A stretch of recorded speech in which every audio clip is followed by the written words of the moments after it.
Hi అండి. నమస్తే. ఈరోజు నేను క్యారెట్తో స్మూతీ చేస్తున్నాను. ముందుగా ఒక మిక్సీ జార్ తీసుకొని అందులో ఒక 2 స్పూన్స్ వరకు ఓట్స్ వేసుకొని కొంచెం పాలు వేసి ఓట్స్ని ఒక 5 to 10 minutes నానబెట్టుకోవాలి.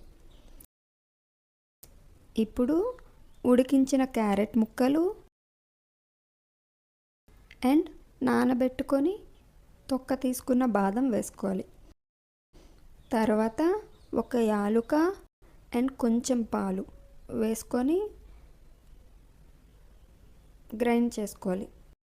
తర్వాత ఇంకొంచెం పాలు అండ్ స్వీట్నెస్ కోసం తేనె లేదా పంచదార వేసుకొని బాగా గ్రైండ్ చేసుకోవాలి. ఇప్పుడు సర్వింగ్ గ్లాస్ తీసుకొని అందులో ఈ స్మూతీ వేసి జీడిపప్పు ముక్కలు వేసుకొని బాదం అండ్ క్యారెట్ తురుముతో గార్నిష్ చేసుకోవాలి.